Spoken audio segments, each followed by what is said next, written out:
welcome to Consciously Healthy. I'm Claire. I'm Laura. And we're going to talk to you on this show about, I don't know how to phrase it. What is it? Why we are attracted to the men that we are attracted to. Yes, that's it. Let's have that as our subject. Okay, I'd like to start off by saying that I remember when I studied counselling and I was studying something called transactional analysis. And in transactional analysis, there's actually there's a bit of a theory that the person that you are the most attracted to will actually be the person that plays your game. And that we all have a kind of a core wound or core beliefs, and that the person that we're attracted to will activate those core wounds. When you say game, what do you mean by game? So it might be that so if you think that all men are awful, all men are bastards, then their behaviour will reinforce that belief. So you end up in like a game dynamic. Okay, lovely. So there is kind of a theory around not choosing the person that you're most attracted to. Ooh, it's controversial. Like if you're in a room of crowded people, the one person that stands out is absolutely the person to not hone in on. Yeah. Would you agree with that? If you have done work around yourself and you understand your stuff and you understand your triggers, do you still have to go for the person in the room that you're not attracted to?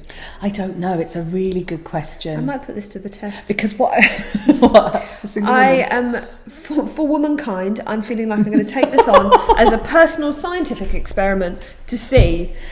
I think what's really interesting is these days in a crowded room, a man can walk in and I can literally say, me 10 years ago, you are the one I'd be interested in. And now they don't hold any interest for me. Yeah. Well, because they're 23. No, they can be older.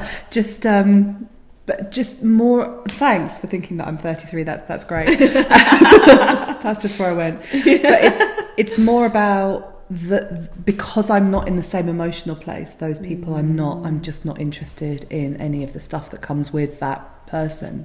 So, what were your beliefs when you were in your 20s in terms of the kind of men that you were attracting? Yeah. That's an interesting one.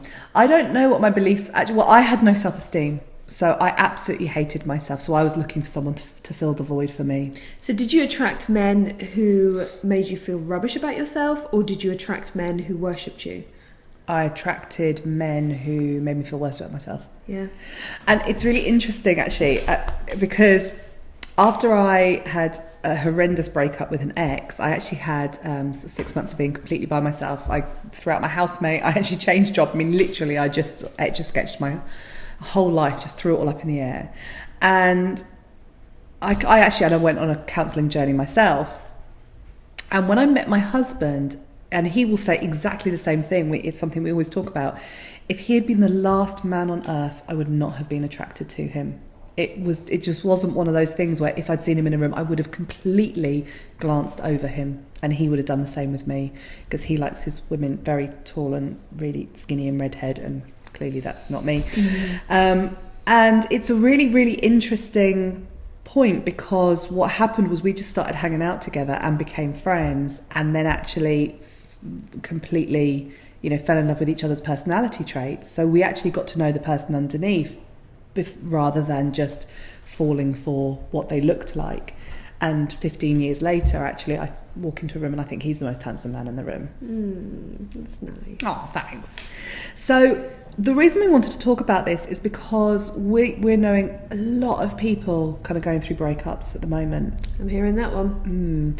And there's a gift, a blessing and a curse that we women have, and it's that we have the ability to see potential. So it's very often, we can walk into a house that's derelict and go, oh, yes, this is the home that I'm going to bring my family up in, and I can see where the cot's going to be, and I can see what Kath Kidston wallpaper is going to be. It's like, we could just see. I don't think she does wallpaper, but anyway, we just know what it's going to look like. So we see potential, and often that's what happens when we meet a man. We see the potential of who he could be. We don't actually sit in the reality of what's being presented, because very often at the breakup, what's happening is, you know, he drives me insane and da-da-da. Well, when did he start doing this behaviour? Oh, he's always done it. But actually what I was doing was creating the illusion of this is what he could look like, and maybe I'm the woman to get him there. I remember my Tantra teacher saying to me that the issues that come up in a relationship will be there in the first week you were together, and if you are able to spot it, then you're able to work with it early on. Milan Kundera says that in the Book of Laughter and Forgetting, I believe, or it's another one of his books. It says the patterns you lay in the first 2 weeks of the relationship will be there forever. Mm-hmm. I'd agree with that. Yeah. Constantly trying to work on them. What's your experience of this? Yeah, I definitely see the potential. My experience is that I have tried to mould men into what I think I want, which has been totally my stuff. And I'm now in a real place of, you know, if someone's going to come into my life and I'm not looking, not in that place at all. If someone comes into my life, I want to be conscious of seeing their potential and I don't know if investing in it is the word, but it's their job to invest in it, not mine. Yes, I like that. So it's our job to invest in who they are in this moment. Can I love you absolutely and utterly for who you are in this moment, regardless of your dreams, aspirations, who you could be, but who you are now? Is who you are right now enough?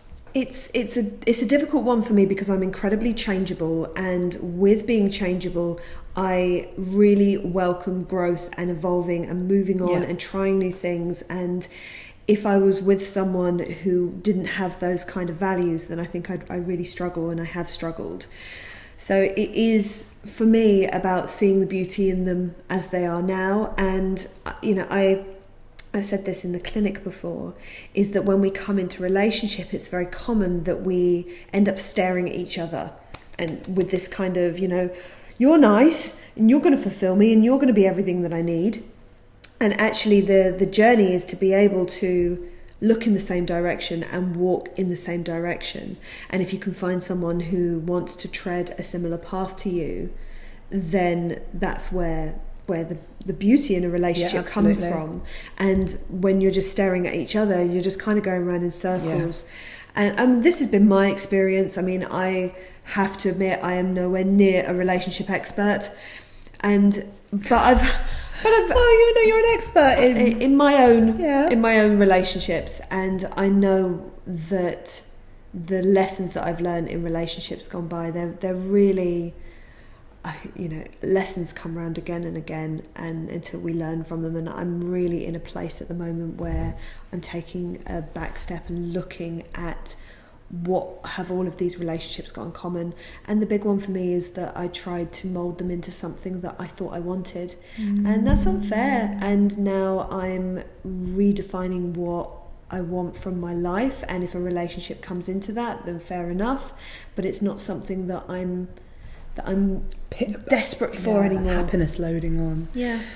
And, you know, the Course in Miracles, and Gabrielle Bernstein in particular, talks about that a relationship is an assignment. And so if we don't get the assignment right, we don't learn the lessons in it, then, and we leave that relationship, we're going to get the same assignment back. And I remember, you know, leaving my first long-term boyfriend and wanting someone so completely different. And actually, I mean, oh my goodness, that the guy I ended up with, to all intents and purposes, was completely different until 2 years into the relationship. And then all these patterns started coming out where I was like, oh my God, it's just the same as my ex-boyfriend. What on earth happened there? What? How? They're totally different people. How could that happen? And this is the thing, is we will get the same message and the same lesson disguised as a different person, in it, just a different disguise. It's really fascinating, actually, watching that. And, you know, just because then when you find someone that you are able to love right now in this moment doesn't mean that you can't move and grow and evolve and change. I mean, my goodness, my husband and I are not the same people that we were when we met when we were 26. But actually, you know, it's a place of growth. because we're both growing and evolving, as opposed to one of us having to change to be right in the other person's eyes. I remember my mum saying to me years ago, you either grow together or you grow apart. Fair Absolutely. enough. And that's where we're at. Yeah. So if you like our ramblings, then subscribe here and check us out on Facebook. And if you're interested in really being able to deal with some of the emotional stuff around relationships, then check out reclaimyourlifewithease.com, which is our fabulous free webinar. And we also have a 10-week program to support women to really make emotional change in their life. That's us. Yeah. See you next time.